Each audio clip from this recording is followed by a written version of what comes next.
Assalamualaikum warahmatullahi wabarakatuh. Hai, apa kabar anak-anak? Semoga kalian selalu sehat ya. Jumpa lagi dengan Ibu Anita di kelas Bahasa Indonesia. Sebelum belajar, jangan lupa berdoa dulu ya. Anak-anak, hari ini kita masih akan mempelajari teks cerita fantasi. Kompetensi dasar yang akan kita pelajari hari ini adalah menelaah struktur dan kebahasaan teks cerita fantasi. Setelah kalian mengikuti pembelajaran ini, diharapkan kalian mampu untuk menelaah struktur dan kebahasaan teks cerita fantasi. Anak-anak, marilah kita pelajari struktur teks cerita fantasi. Struktur teks cerita fantasi terdiri dari orientasi, komplikasi, dan resolusi. Struktur orientasi berisi pengenalan tokoh dan latar. Struktur komplikasi berisi permasalahan yang dihadapi oleh tokoh utama. Bagian ini merupakan inti dari teks cerita fantasi. Menarik atau tidaknya sebuah cerita fantasi tergantung komplikasi yang diciptakan oleh penulis. Terakhir, struktur resolusi berisi penyelesaian masalah. Anak-anak, kalian perhatikan contoh berikut. Berikut ini adalah contoh struktur orientasi. Pada bagian ini dikenalkan tokoh dan juga latarnya. Tokoh cerita ini adalah Putri Maya yang memiliki sifat yang suka iri hati sehingga tidak memiliki teman. Sedangkan latarnya adalah kerajaan Pattaya. Tokoh lain dalam cerita ini adalah Arya, seorang peniup suling. Ia mengembara sampai ke negeri Pattaya agar bisa bertemu dengan Putri Maya yang terkenal cantik. Ia pun memainkan sulingnya dengan harapan Putri Maya mendengar dan keluar untuk menemuinya. Suling Arya adalah suling ajaib. Ketika ia memainkannya, muncul suara yang merdu sekali. Bahkan burung-burung mendekatinya dan bunga-bunga di taman mengeluarkan bau semerbak. Anak-anak, selanjutnya kalian perhatikan contoh struktur komplikasi berikut ini. Putri Maya yang mendengar permainan suling Arya yang sangat merdu, kemudian ia keluar menghampiri Arya. Timbul sifat irinya, ia ingin menguasai seruling Arya. Setelah mendapatkan suling Arya, Putri Maya lalu memainkan suling itu.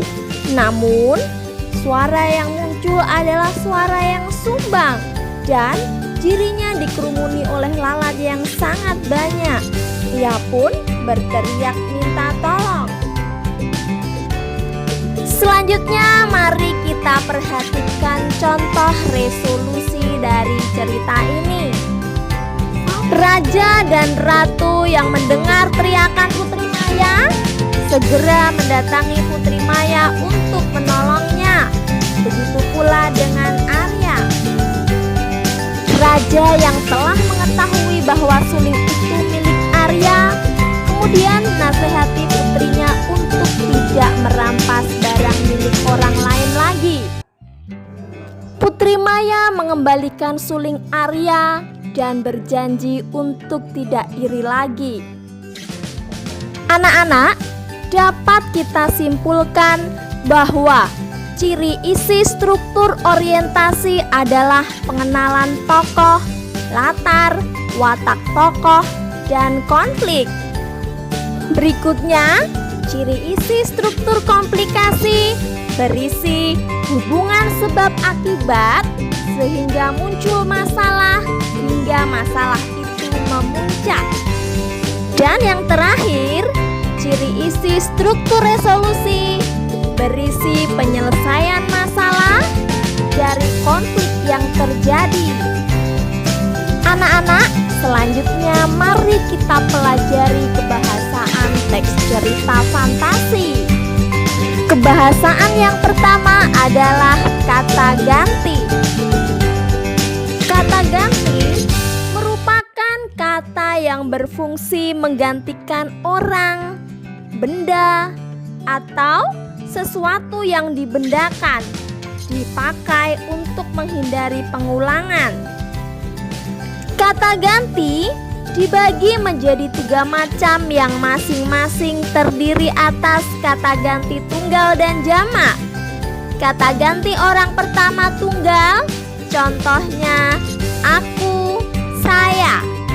Kata ganti orang pertama jamak, contohnya kami, kita. Kata ganti orang kedua tunggal, contohnya engkau, kamu. Kata ganti orang kedua jamak, contohnya kalian. Yang terakhir, kata ganti orang ketiga tunggal, contohnya ia, dia. Kata ganti orang ketiga jamak, contohnya mereka. Anak-anak, kebahasaan teks cerita fantasi yang kedua adalah kata hubung atau konjungsi penanda urutan waktu. Kata hubung atau konjungsi penanda urutan waktu, contohnya setelah itu, kemudian, sementara itu, bersamaan dengan itu, tiba-tiba, ketika, sebelum, dan sebagainya.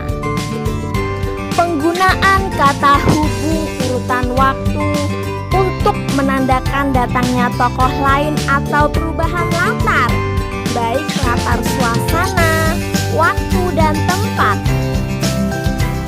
Contohnya, setelah buku terbuka, aku terseret pada masa lampau. Contoh lainnya, 2 tahun kemudian, Fanta telah sampai di planet Mars dan bertemu dengan Tatau. Anak-anak, kebahasaan teks cerita fantasi yang ketiga adalah kata kerja. Kata kerja merupakan kata yang menyatakan makna perbuatan, pekerjaan, tindakan, proses, atau keadaan. Contoh kata kerja antara lain membawa, merebut, membeli, menugasi, menuduh, menyerang, memberikan, memainkan, diam, pergi, berpakaian, dan sebagainya. Berikut ini adalah contoh kalimat yang menggunakan kata kerja.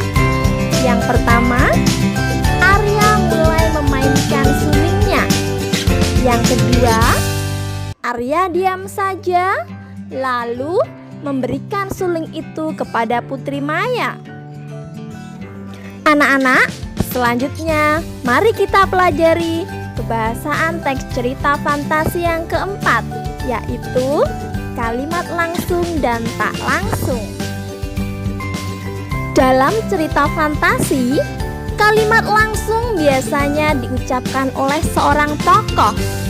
Adapun kalimat tidak langsung atau tak langsung digunakan oleh pengarang dalam menceritakan tindakan tokoh tersebut. Kalimat tidak langsung bisa juga digunakan oleh tokoh saat menceritakan tokoh lain. Cermatilah contoh berikut ini. Contoh kalimat langsung. Loh, ini suling siapa? Tanya raja ketika melihat suling itu. Kalimat langsung tersebut, ujaran tokoh ada di awal kalimat. Sekarang, kalian perhatikan bentuk kalimat langsung lainnya. Raja melihat sebuah suling lalu bertanya, "Loh, ini suling siapa?" Pada kalimat langsung tersebut, ujarannya berada di akhir kalimat.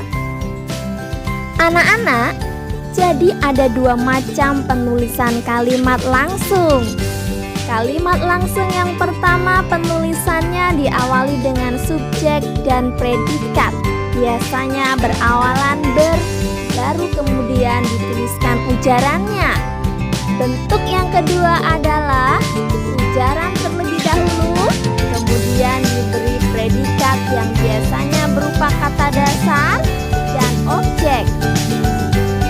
Penulisan ujaran diawali dengan huruf kapital dan menggunakan tanda petik. Anak-anak, sekarang mari kita pelajari penulisan kalimat tak langsung. Kalian perhatikan contoh berikut. Ketika melihat suling itu, raja menanyakan pemiliknya. Anak-anak, saat kalian menulis kalimat tak langsung, gunakan predikat yang berawalan me.